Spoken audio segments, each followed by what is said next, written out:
Good evening, Vancouver. Monday, June 28th, the hottest day ever, I think, in Canada, here in Vancouver. We're coming to you live from the lower mainland of British Columbia, and I am trapped in a 120 square foot room with an air conditioner because it's 40 degrees the next room over.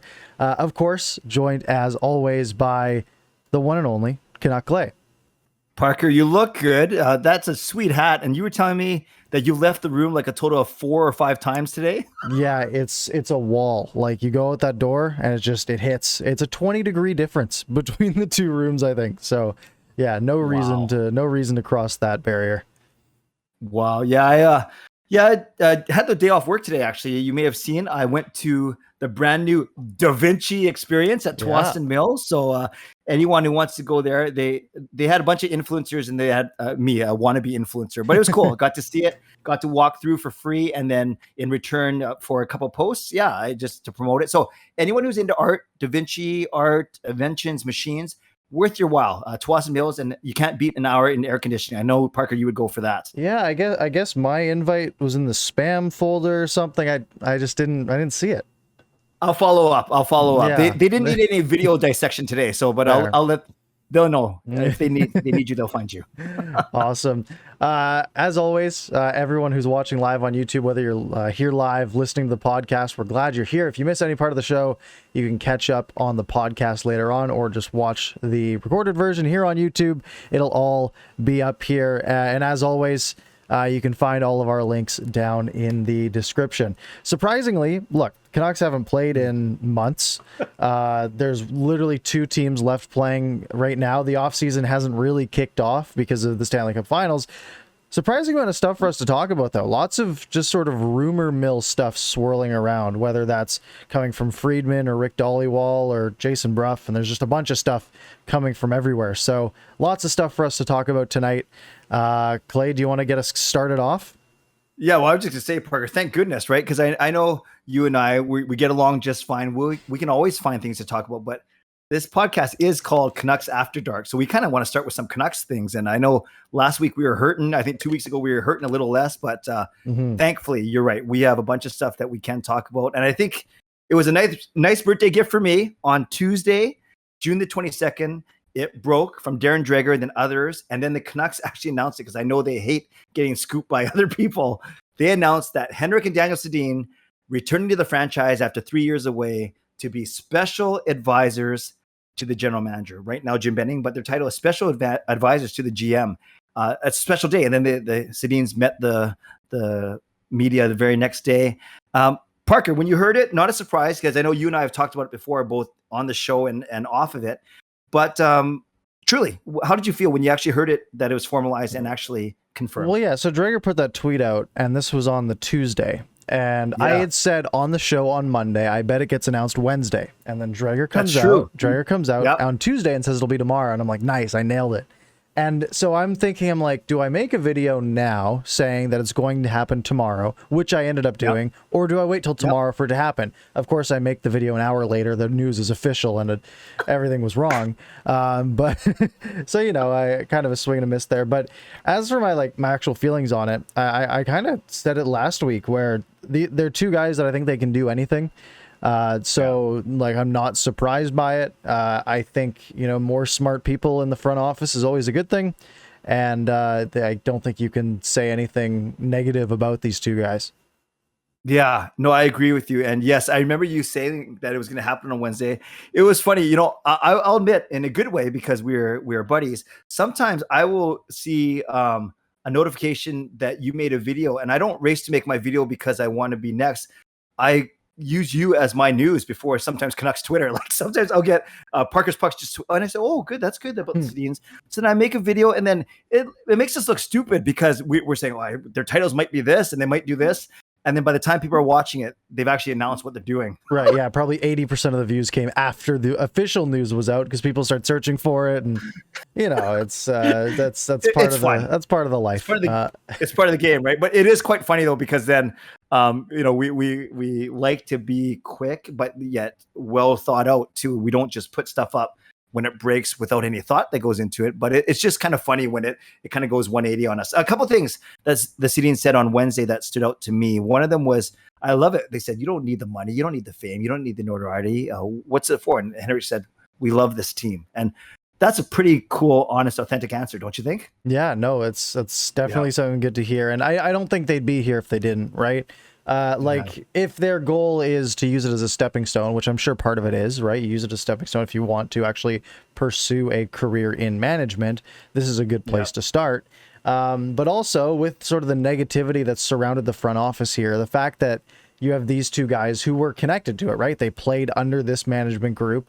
They saw the whole Trevor Linden experiment flop. Yes. And they're still here, and they're still saying, yep, we want to be a part of this team. We want to help this team win. And I think they said everything right, which they always have. Great. Yes. Just like we do. No, we try to. I love, they're so refreshing when they said, well, what's the game plan? What's the big picture? And I love how they said, we don't have a game plan. We don't have a big picture. We are not aiming to be co-presidents, co-GMs, advisors, whatever. They just said, we're going to learn. There's some stuff we know about players and development and scouting. There's other stuff they don't know about, business model, AHL, that kind of things, free agency trade. So it's going to be fascinating, but their honesty and their authenticity is very refreshing. And I think you'd agree, Parker, it's stuff. It's traits that we need more of in this market, especially after such a crazy couple of years. Yeah. And, there's been, I think Kevin Bieksa touched on it really well. And this is probably like a couple years ago it was probably last year in the bubble when he was talking about the Sedin culture and the fact that it still lives on, right? They sort of transferred that to Horvat, and, Besser got a bit of it and those guys and of course Edler, and it just sort of lived on through that.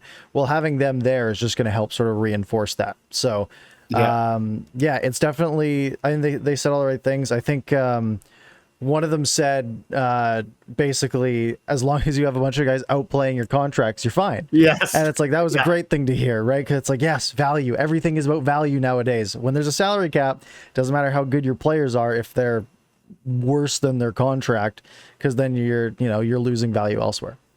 Yeah, and I'm pretty sure they had one hand over one of their eyes and looking at the bottom six when they made that comment. But that's a good point. I love what you said too, Parker, about the Trevor Linden experience. And we both talked about this before. I know I've gone on about, that's why it took so long for the Sedins to get announced. They wanted clarity in their job title. They wanted clarity in their job description. And there's no doubt that they saw what happened to Linden, the good, bad, and the ugly. And they're saying there's no way that's going to happen to us. Whether that's more transparency with Francesco Aquilini, more transparency with Jim Benning, and simply not getting caught, right? We know the story that it was Linden on one side, slow build, Aquilini on the other side. We got to get in the playoffs. And then Benning was kind of caught in the middle, and he kind of drifted towards the Aquilini side. So I think the Sedins will come in wide-eyed and ready for anything. And I think it behooves them to do so. Like, it makes a lot of sense because that's how they are, right? Deliberate, intentional, well thought out. Yeah, absolutely. I like I keep saying it, but I don't see a scenario where this fails in any way, right?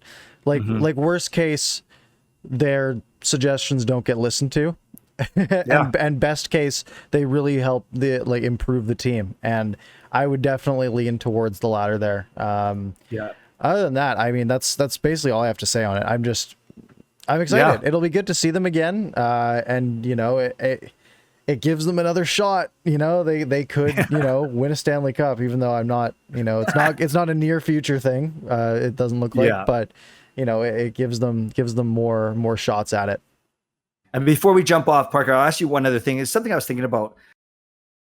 They do everything together. And they even said as much, right? That they want to learn the aspects of the job together. But part of me, Parker, says, you're really getting two assets here. You're getting two people. So if they were willing to diverge a little bit, you're in essence getting 2 for 1. You could say, one of them could be a GM, one of them could be a president, whatever. But I would just hope, and maybe that will happen naturally. I don't know if you think it will, that ultimately they will diverge a little bit. So at least one of them maybe has a strength in this area, another might have a strength in this area, and then they can capitalize on those strengths as opposed to being proverbially stuck, joined at the hip. And I think joining into an organization, into a role like this, where you basically have zero management experience, right? Like you're just coming flat out into a new role that didn't exist before.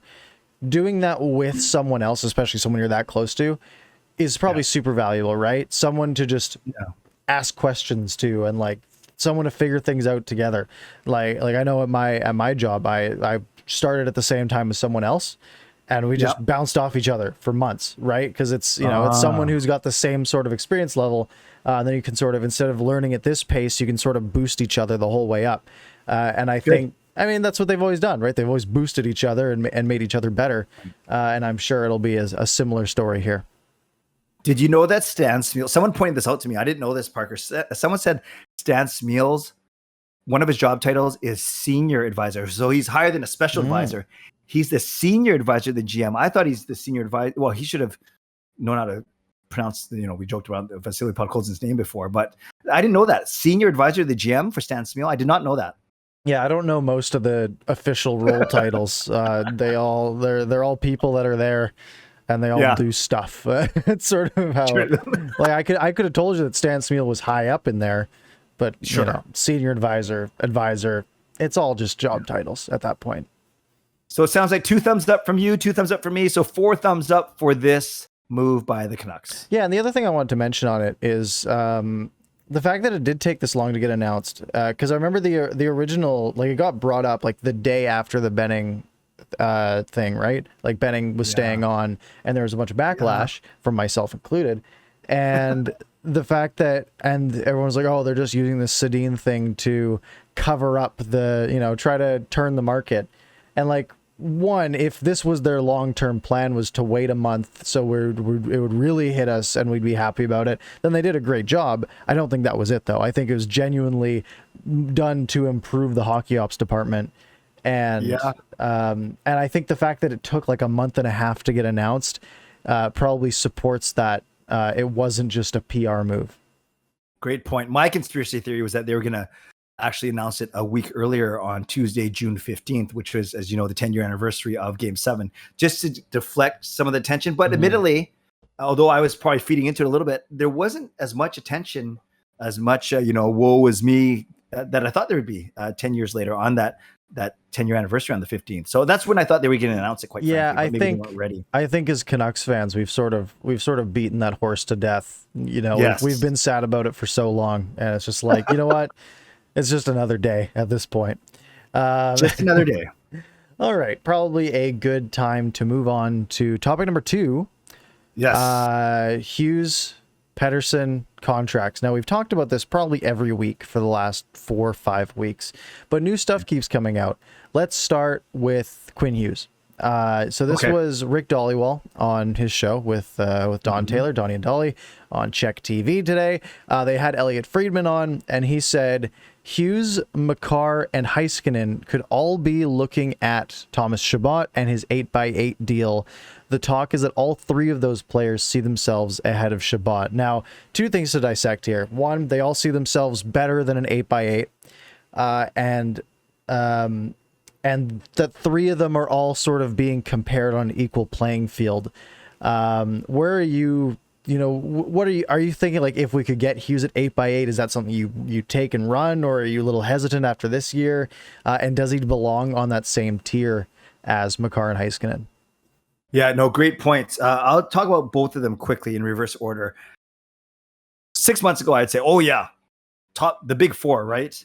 Makar, Heiskanen, Hughes, and Dahlin. The big 4, they're going to negotiate together. They're going to be great together. And then we saw what Makar, and actually by extension Adam Fox, but we saw what Makar did this season. And I think we even talked about last week how Makar has kind of separated himself from the pack, not just Hughes, but from the pack itself, right? And Dahlin, you know, tough position in Buffalo. So I don't buy that they're at the same level as each other. Forget about Chabot for a second. I think Makar is worth more. I frankly do. I like him. I love Hughes because he's our guy. I would have loved Makar if we had him. Same thing. So I don't have anything against him. But I think Makar is proving to be more value on a better team. So if I had to pick one, I think Makar gets a bit more.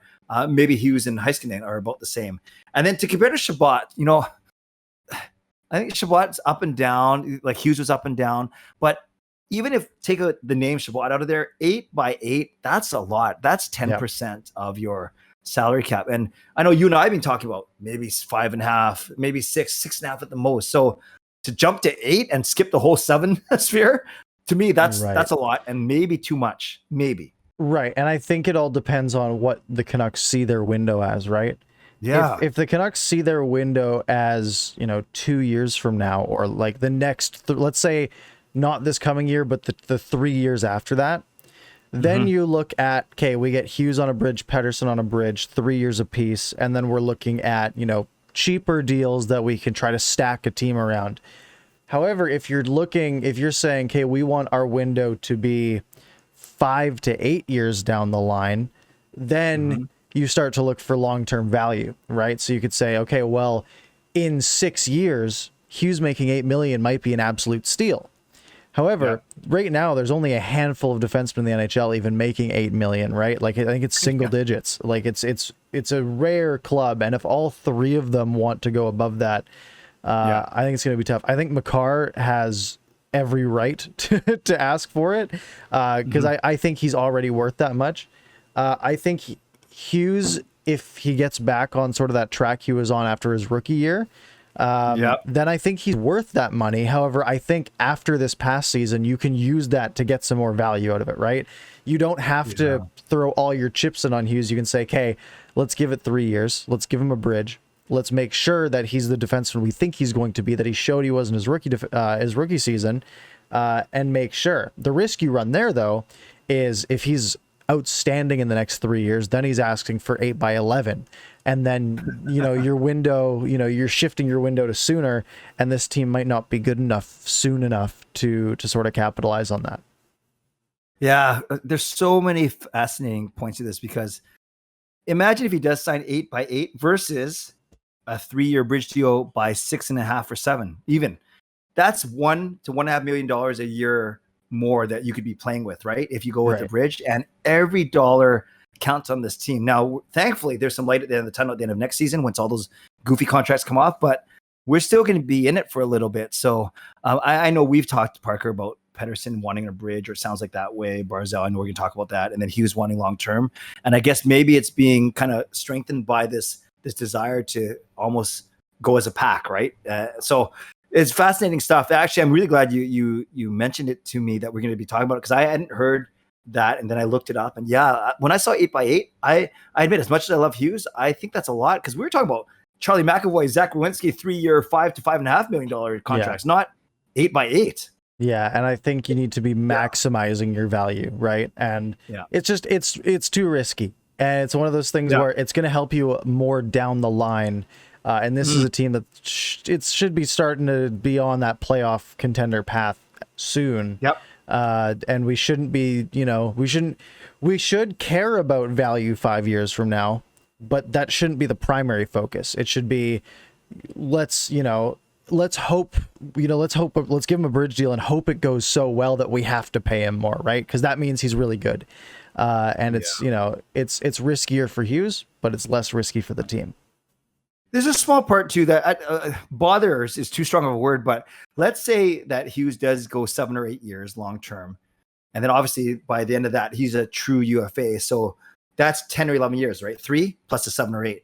Whereas if PD goes bridge and then does, for instance, maybe I'm wishful thinking, a 7-year contract after that, you're getting 337. You're getting 13 years out of PD and only 10 or 11 out of Hughes. Maybe that's just the way the business works.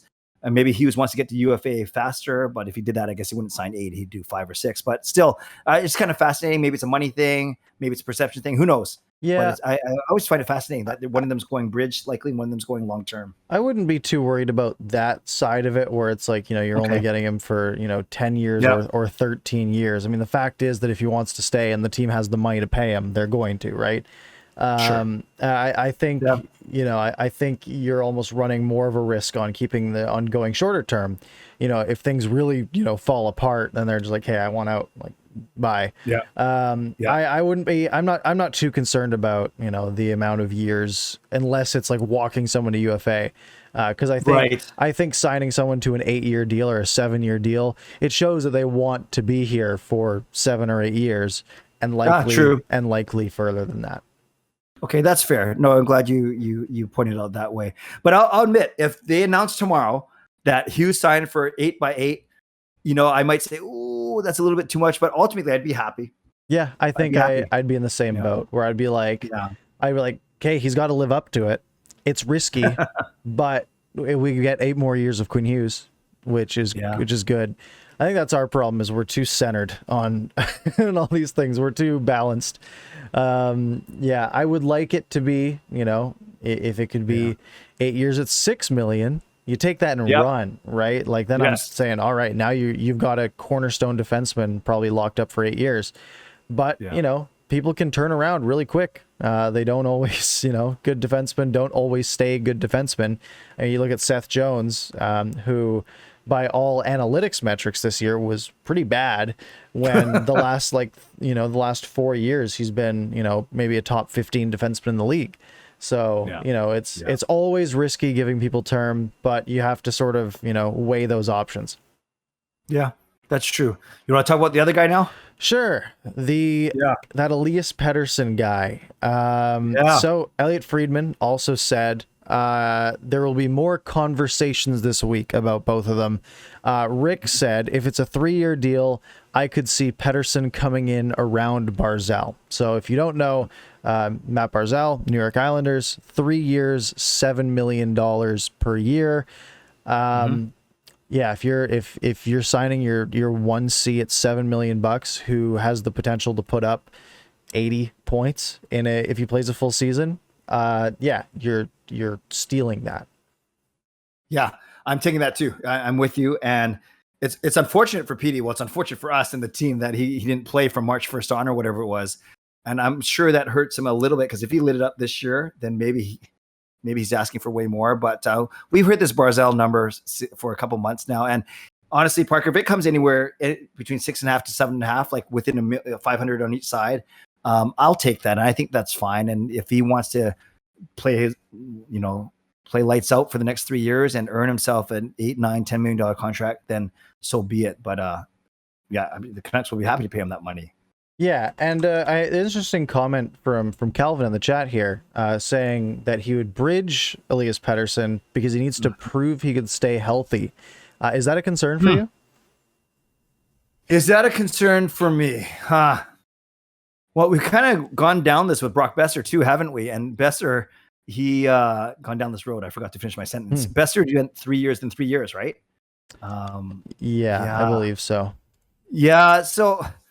No, I think with any player you worry, but it's funny. I don't worry about Horvat's health. I know Horvat missed a few, high ankle sprain about 3 or 4 years ago, but he seems like a guy who doesn't miss games. PD, we certainly missed him. He's the most important player. I've kind of hinted on my vlog a couple of times that I think some people wanted him to play through his wrist injury, but obviously he was thinking about long term and was it worth it? Blah, blah, whatever. That's water under the bridge now. Am I worried about that he's injury prone? I would say that he doesn't have the most it doesn't look like he's the most durable guy, and he's not afraid to shy away from contact. Those reverse hits, right? Yeah. And trying to protect the puck around along the board sometimes scares me a little bit. So no, I'm not concerned. To answer the question, I'm not concerned, but I wouldn't be surprised if he suffers a couple injuries down the road, but because of the way he plays and the way he's built. I think a lot of the concern does come from his frame. Like, I think I'm not saying me personally, but I think a lot of people, they see a guy who's been injured a couple of times. And, if you're looking at a guy who's, 6'3", 220, it doesn't pop. Like, you look at Pettersson and it pops in your head like, oh, he's a stick, right? Like he's fragile. But what are the injuries he had? He had the concussion from that. Yep. From Matheson. Matheson's choke slamming him behind the net. Yeah, and it's like, okay, well, that's not really a durability thing, right? A concussion's, that would happen to anyone in that scenario. There was he got tied up with the guy's name I can't say. Mix up with Kotkaniemi. Yeah, that guy. And then there was he had like another injury like before the bubble last year that he missed a couple of games. But I think that was only a couple games he was back in the bubble. And then this year there was the wrist, right? Or as far as we know, it was the wrist. And I think most of that was precautionary as well, where it was like, hey, the Canucks aren't making the playoffs. Let's keep this guy and make sure it's 100%. So, we're talking 4 injuries in 3 years, basically, which is a sizable chunk. But when we're talking about like a concussion and then like a weird tie-up thing, that's not really a durability thing in my mind, right? A tie-up thing, it's like your ligaments are, that's happening to everyone. Concussions happening to everyone. The wrist, maybe, but and then whatever the other one was, some lower body thing. So not a great sign. And sure, a bridge might be useful in that case.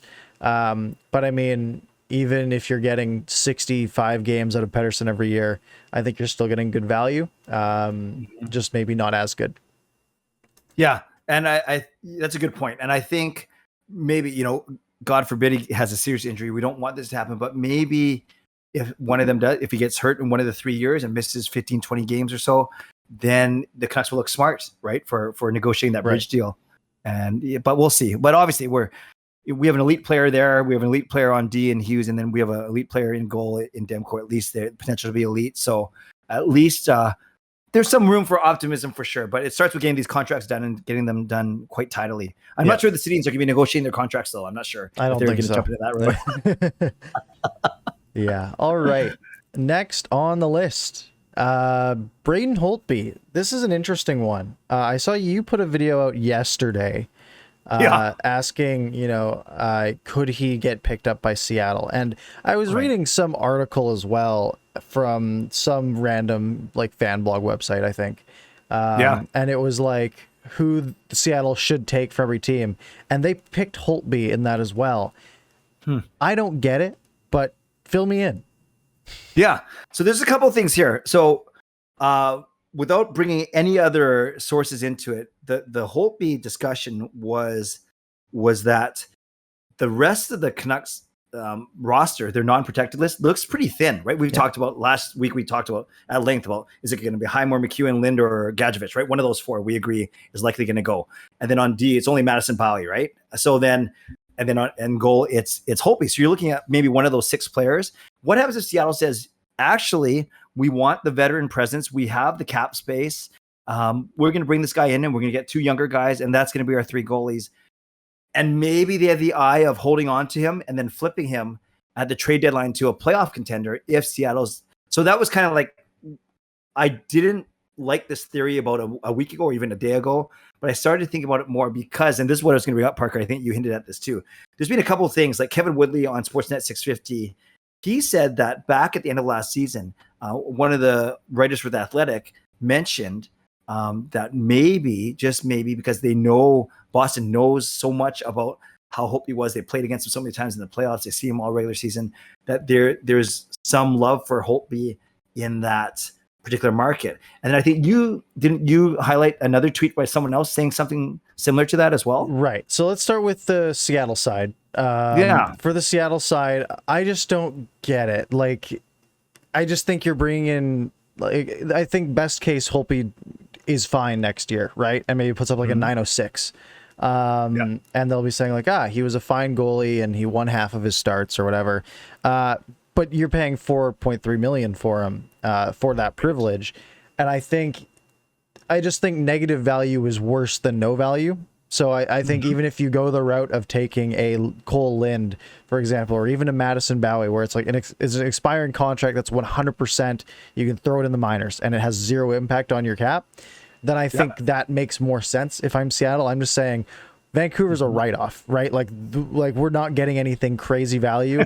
Let's take a shot in the dark on a Cole Lind, and maybe he pans out, maybe he doesn't. With Holtby, you know that you're not getting much for your $4.3 million, most likely. As for Boston, it was mentioned on 650 this morning. Jason Bruff said that he had heard, some swirlings around Boston as well.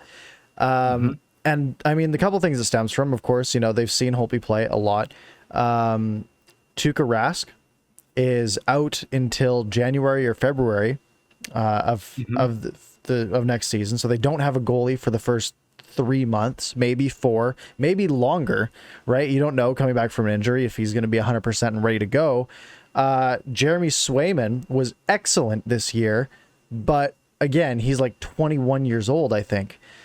So he's not going to be, Boston's a team trying to contend, right? They still have this really strong core. They don't want, a 20-something, young 20-something year old goalie basically holding their entire contention hopes in their hands. And then I think there was, Halak was an option, but I don't think he's, I heard that he's not, I don't know exactly what the story is there. Right.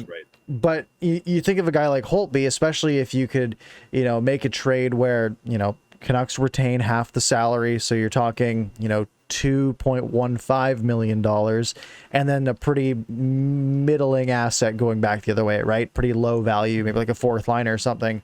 And then for Boston, you're getting a guy who can start 45 games, 50 games for you, has that veteran presence, can basically hold you over until January, February, and probably won't kill your team.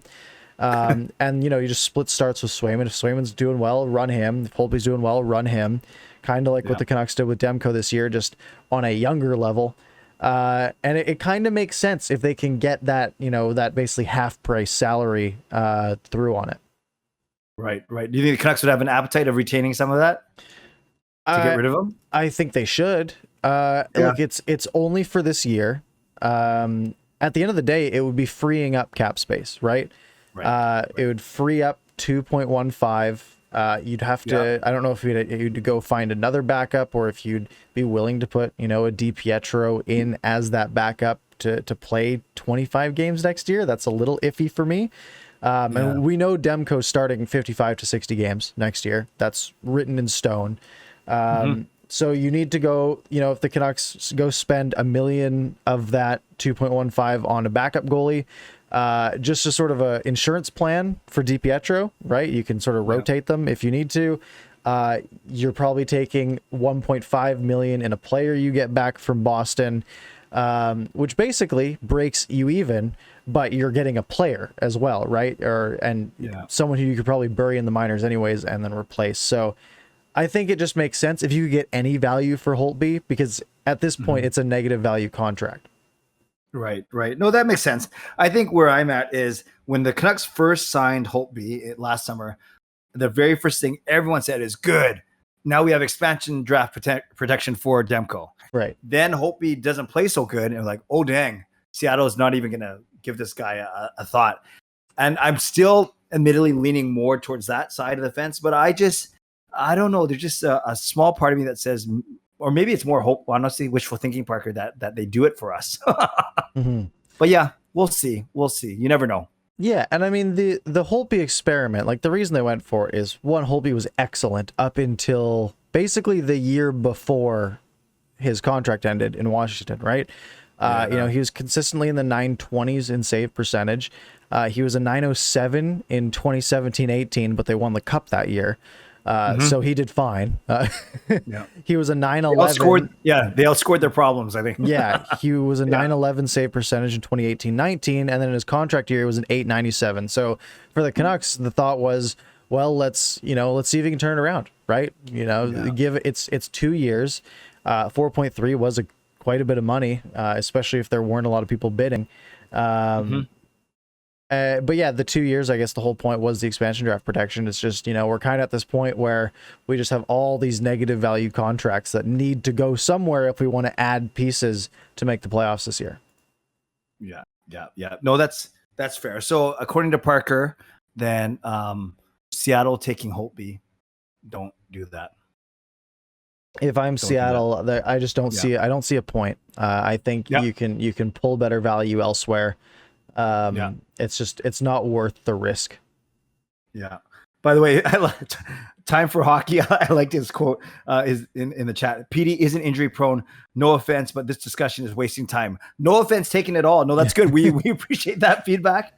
We're not getting defensive. I think it's worth talking about only because we're talking about contract. We wouldn't bring it up otherwise, but that's fair. So according to Time for Hockey, talking about PD being injury prone, Parker, don't do that. Yeah, I mean, the whole show's a waste of time at the end of the day, right? I think with no aircon is don't do that. That's a waste of time. Absolutely. All right, what do we have next on our list?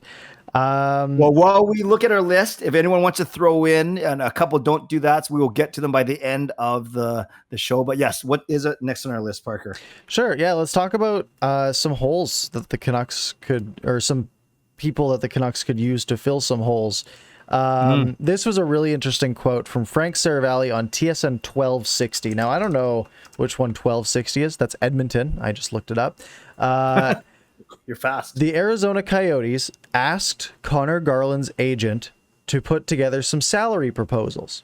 So basically, hey, what do you want? What do you expect to get for salary on your next contract? He presented them with two different options on May 20th. For those of you counting at home, that was about 39 days ago. The Coyotes haven't answered. They haven't responded. They haven't even picked up the phone to acknowledge they received his salary proposals. What's wrong with this team, man? Those guys are a bunch of bozos. Yeah. And I mean, Connor Garland was like one of the best players on their team this year. Yeah. And they're just saying, yeah, we're just going to ignore this guy, right? Like, he's 25. He put up 39 points last year in 68 games. He put up 39 points this year in 49 games. We're talking about a guy on an 8 or on like a 60-point pace for an entire season. And you have him as an RFA, and you're not even listening to, you're not getting back to him on what he wants. You're not answering the phone. Like, he's just going to ask to be traded. Like, at this point, like, I would, right? Like, they're literally not answering the phone when I call. This isn't a team I want to play for. Especially when it's, Connor Garland, he's going to be in demand. It'd be one thing if Connor Garland was the one who said, hey, I have two different salary structures that I want you to consider. You just said that they asked him to do it, correct? Right. Yeah. He didn't go to them and be like, or his agent didn't go to them. Well, all right, we're thinking, 3 years at $4 million, or we'll go long term at like 6 by 6 if as another option. They said that's like Parker. They said, go ahead. Sorry, man. They asked exactly what do you guys want to see, or how much money do you want to see, and they just ignored them. That's like you thinking about starting a podcast, calling me up and asking me, hey, Clay, would you want to join me? And then when I say yes, you don't even teach me how to get into Discord. Like, that's basically what it is. Absolutely. I think YouTube might be having some issues at the moment. I'm getting an error, and I'm noticing a black screen. So for those of you who are listening to the podcast, this is exclusive for you guys. No one else gets to hear any of this. And hopefully we'll get that all sorted out. I'm going to send a message here. Clay, if you want to fill the dead air here. I will fill some time. Let's talk about one thing as Parker works out our technical issues. Another piece of Canucks news was that I wouldn't say Ryan Johnson was named the new GM of the Abbotsford AHL franchise. He was confirmed to be the new GM of the Abbotsford AHL franchise. And the reason why I say that is Ryan Johnson, former player, actually 2 of his 15 seasons was with the Vancouver Canucks, but he has been the general manager of the Utica Comets for the past 3 seasons. So as expected, the Vancouver Canucks, with their new AHL franchise in Abbotsford, they're bringing over the entire management team from Utica, and they're bringing over the coaching staff as well. So I think that's really important for a couple of reasons. Is number one, that means they believe in Ryan Johnson as the GM. They believe in Trent Cull as the head coach. And number two, that makes a lot of sense given so much upheaval, so much change already in the Vancouver Canucks franchise. You want guys that have been doing a good job. You want guys that you can trust. And remember, the Abbotsford team still has to get a team name. They have to get a logo. They have to come up with a ticket pricing and plan and all these things. So to me, it makes sense that there's some stability here with Ryan Johnson. And people ask, well, I don't remember him. I can't remember how he played. Well, he played for 15 years in the NHL. 2 of them were with the Canucks. And in his basically 120 games with the Canucks, he had like 12 points. So he's not the top 6 elite sniper or anything like that. I call him like a Tyler Mott. He hustles. He's smart. He blocks a lot of shots. What does that say? Well, you're saying, Clay, well, what does that have to do with him being a good executive? I think he knows what it's like to be a winner. I know Parker and I talked about culture. The Sedin's bringing a Sedin-like culture. I think he's trying very hard to establish a culture with the Abbotsford AHL, the Utica Comets, now the Abbotsford team. So again, not surprising news, but it's a tidy piece of business. The Canucks announcing just a couple of days after the Sedins announcement that Ryan Johnson indeed confirmed as the GM of the AHL franchise. Figure anything out? Yeah, Parker, should I just keep talking? No, I don't think. I think we're having some real problems. Sure that the recording continues here. No yeah, problem. we're definitely having small technical issues. I'm going to. We're gonna. Do you want to message them and I'll keep going? Yep, you can keep it up. All right.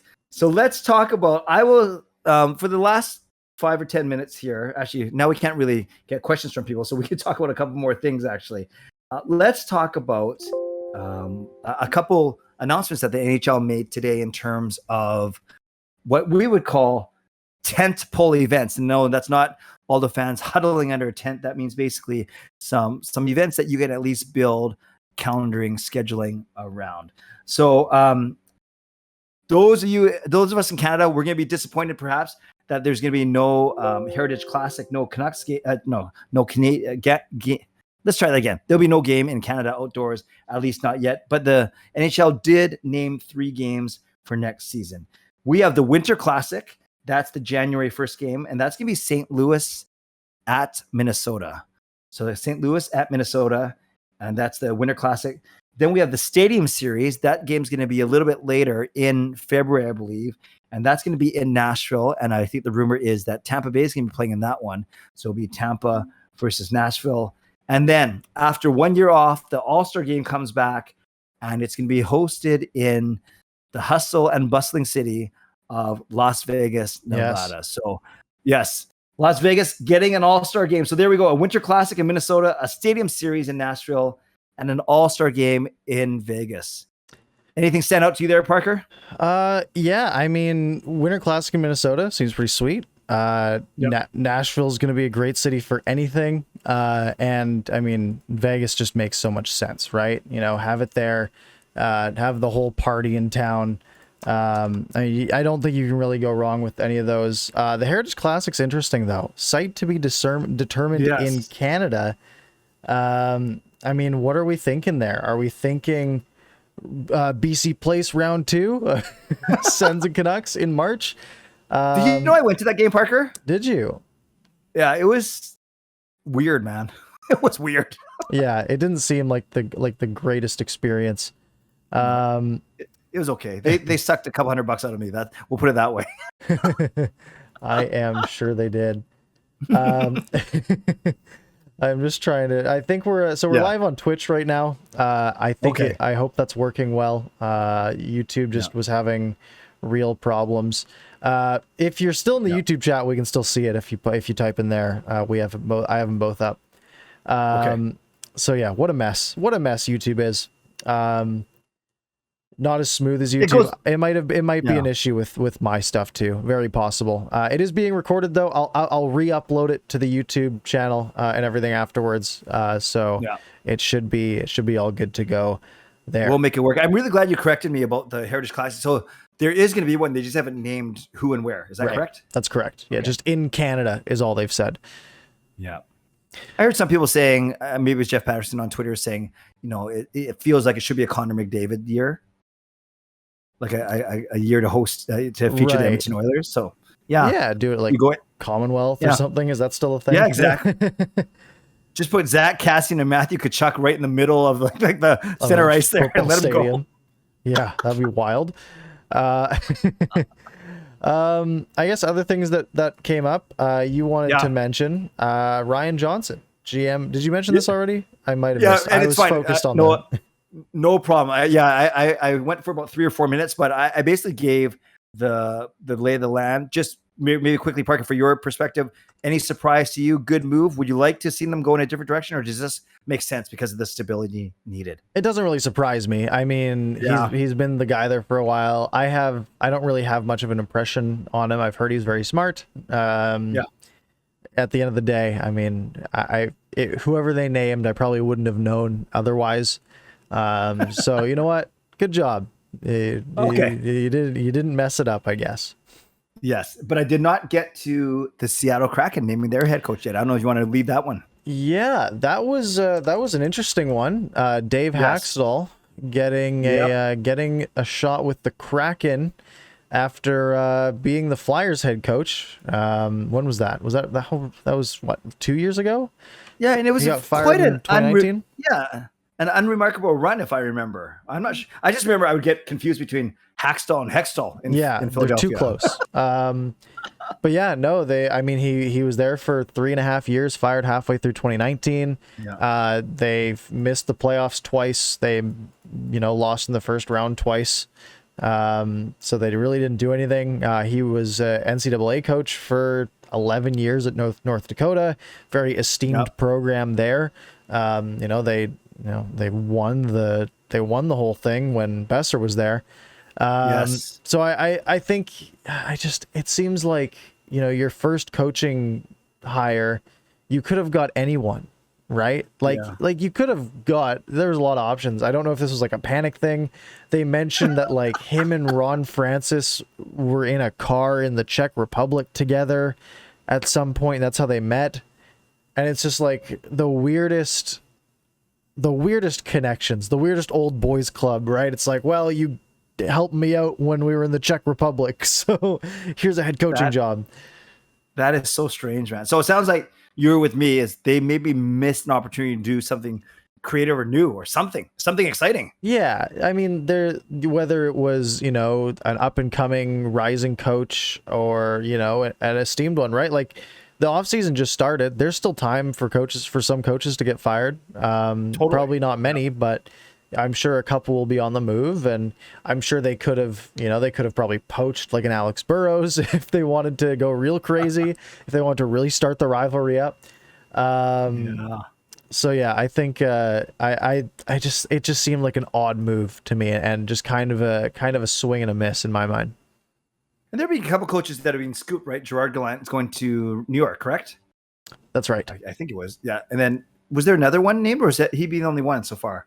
That's the only one that comes to my mind, and that was a big one. Yeah. Like I wonder if they were trying to get him, and he decided to go to the Rangers instead. Maybe he's like, I don't want to start a new team again. Look what happened last time. and I think on paper, the Rangers are close, right? Like they're right about to break through that like playoff team barrier after being, after the fastest rebuild we've ever seen. I think, a coach like Gallant can just jump in there and hopefully be really useful on that bench. So I see why. Like I think I would have picked, if I was in Gallant's position, you already had that expansion thing, and I think Vegas got real lucky that time with all the bad deals that were made around the NHL. So I think if you're Gallant, you're thinking, you know what, Rangers are probably a safer bet. Bet you the Rangers are paying more. All around, it just kind of made sense. Yeah, so okay, we're on the same page here. Yeah, not the sexiest of hires. Now, Parker, just before we look at the last couple of topics, do we have a way to communicate with our viewers, or should we kind of plow through without asking them for questions, kind of thing? Yeah, so the people who are still in the YouTube chat, which is only a couple, we can see your messages. Mm-hmm. People in the Twitch chat, I can see those as well. Okay. But lots of people I'm sure don't have Twitch accounts, but a few people do. I noticed Lucas in here, Calvin's in here. A few people are in here. So right. Everyone. So for the last 10 minutes, do you want to go to them, or do you want to? We got two more topics. We can fill the time with easy. It's up to you. Yeah, let's. If you guys do have some don't do that's for us again. We're down a bunch of people here, so we might not see your message. But you can throw those in the chat while we're here. Lucas also mentioned, Charlotte being the AHL affiliate for Seattle this year, which I had on the doc that we were going to mention, because there was sort of a rumor that, the Kraken's Palm Springs AHL team wouldn't be ready.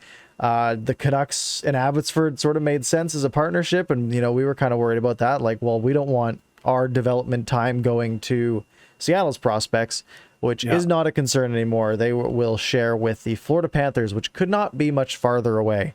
Yeah. It's just strange. I don't know any of the politics. I don't know any of the backroom dealings, but either your farm team's 2.5 hours north of you, or you're a 5-hour flight. I don't get it. Yeah, I mean, What am I missing? Like, I think it's just they're in a division that's close to other teams, I guess, and the call-ups are going to be slow, but I guess that's the only real concern. And not that we feel sorry for them. Look at what we've had to do for the past few seasons. The Kraken aren't going to have a ton of like prospects to fill an AHL team really yet, so I don't think it's a big deal to Florida. So I think they'll be fine. Yeah, they'll be fine. All right, couple of don't do that's on Twitch here. Fangirl not having an AC unit or a fan when a heat wave hits. Don't do that.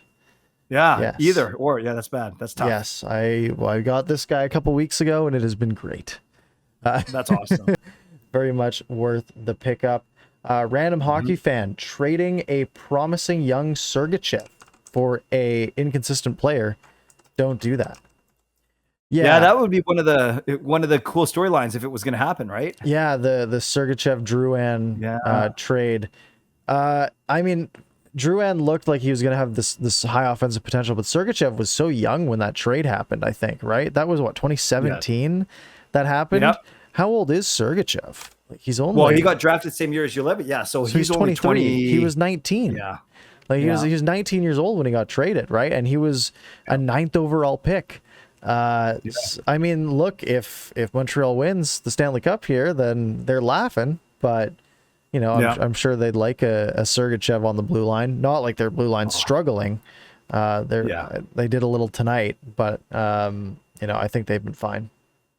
Yeah, he's so Sergachev's so good, and you know, we don't know what's wrong with Jonathan Drouin. Obviously, he missed the last part of the season with personal issues, not coming back to the team for the final. It wouldn't make sense chemistry wise, anyways. So obviously, we hope for the best for him, and maybe we ultimately learn, maybe we don't. But the important thing is that he gets better, whatever he's struggling with, for sure.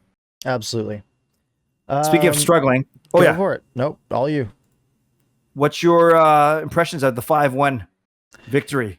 The drubbing. At the hands. I'm not going to take too much from it. I mean, look, Tampa Bay was the better team by a lot.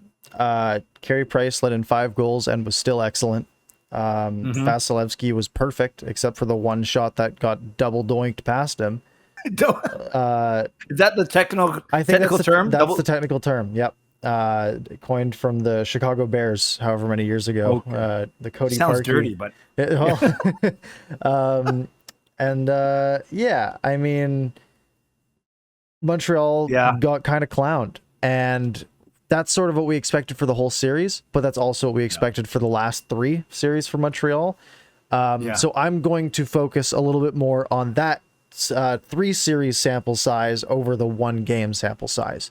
Now that sample size will also tell you that Tampa Bay kind of crushed everyone in front of them, and they won the Stanley Cup last year. So that sample size tells me to be like, yeah, Tampa Bay is going to run away with it. My gut tells me Tampa Bay is going to run away with it, but I feel like Montreal's made everyone, you know, eat their words a little bit this year. So I'm not gonna commit too hard to that. You know what's crazy, Parker? I sat down to do a quick post game, and I just wanted to pick on 2 or 3 things. And I open up the box score, and I see 115 hits, 58 for Montreal and 57 for Tampa. Some teams don't get 58 hits in 5 or 6 games, or maybe 3 or 4 games, or 2 or 3. Did they mention that on the broadcast at all? I didn't notice it. I don't have sound on a lot, especially when I'm doing those clip breakdowns, because I kind of focus on the highlights for a little bit. So they might have, but I didn't notice it. I didn't notice the stat, but that's crazy. Exactly. And even watching the game, 115 hits, you'd expect, well, technically that's actually 2 hits a minute. So you should be someone getting smoked every couple minutes. Yeah. I didn't see that, but it just speaks to how badly, obviously, these 2 teams want it and how intense it's going to be. Obviously, if they're sitting at game 5, they're not going to have 115 hits. I think that's going to be a lot lower, but wow, I was so blown away when I saw that stat. It's nuts. Yeah, absolutely. And I think for the rest of the series, I mean, we're looking at, Montreal wasn't supposed to be here. They were down 3-1 in the first round, and they fought back. They were, they've overachieved at every level. Who's to say they're not going to do it again? at this point, right? Yeah. I mean, they have talent, you know. I mean, you look at, they have an excellent goalie, so does Tampa. They have excellent defense, so does Tampa. They have guys who can score. Tampa has more of those. So, you know, it's again, it's so hard for me to be like, well, Carey Price could just steal them some games. Yeah, but so can Vasilevsky, right? Like Vasilevsky can also just do the exact same thing on the other side. So I think the goalies are just, you know, kind of irrelevant to you know, like you can't pick one over the other because they're both just have been perfect basically throughout the playoffs. I agree with you. The margin of difference, if there even is a difference, is so thin. You're exactly right. You can't predict that goalie's going to steal a game or two, and let alone the series. There's no way. Yeah. It's going to come from the skaters, the players, and right now Tampa just showed their depth. Right, when you have guys like Chernak and Gord and Palat putting up points along with the points, Sergachev's, Kucherov's, and Stamkos, then you're in trouble. You're in trouble. Yeah, yeah, and I mean, I think Kucherov has 30 points in the playoffs now. Like, guy didn't even play all year. He had no warm up. He just came out and he didn't look great in like the first couple rounds. Like he looked kind of slow, and he still had like 17 points. Yeah. It's like, okay, well, he's clearly a very good hockey player. And don't forget he played 45 seconds in one of those games too. So like basically take one game off of his total. Yeah, so he's been excellent, and it's hard to bet against Tampa Bay right now. I saw Dom Lucidion's model on the Athletic. I think it was like 22% chance Montreal wins the series. Right now, it is at 14.8% chance Montreal wins the series, and that's because basically each game, I think he has Tampa Bay at about a 2/3 of the time they'll win every game, and they only need to win 3 games. And Montreal has been 4. So the odds just, you know, keep getting worse and worse for Montreal there to win 4 of the next 6 against a very strong Tampa Bay team. You got it. Prior to tonight's game, Parker, and in my vlog, I said Tampa in 6 with Kucherov as the Conn Smythe. You know, I wasn't going out on a limb or anything there. What would you have said for your prediction? Yeah, I would have taken Tampa in. I would wanted to say 5, but I would have said 6 because it's safer. And I'm scared. Conn Smythe, it probably would have been Kucherov. I mean, just he's so far ahead in points. It could be Vasilevsky if I think if it's a sweep and Vasilevsky allows 3 goals in the series, then we're starting to, you know, switch sides a little bit. But even then, like we're still looking at Kucherov, who has, you know, 30 points in, you know, how many games has he played? 19 games. He has 23 assists, 7 goals. You know, those are really good numbers. And I think, you know, I think that's enough I think it's probably enough to take it. But Vasilevsky has been outstanding. Yeah, and you know, just to tie this back to the Canucks as we wrap up, I look at Montreal and I know the Canucks struggled against them, but I honestly, man, I don't see the Canucks as that far off from what Montreal has. I see us as worlds away from what Tampa has. Yeah, and I think it sort of falls on the fact that I think Montreal's overachieving to such an extent that I don't think we can base too much off of looking at Montreal and being like, wow, see, you just have to make it in and you have a shot. It's like, yeah, you always have a shot, but don't you want that shot to be as good as possible? Tampa Bay has gone and assembled this outrageous team, and they are going to, you know, likely win back-to-back Stanley Cups.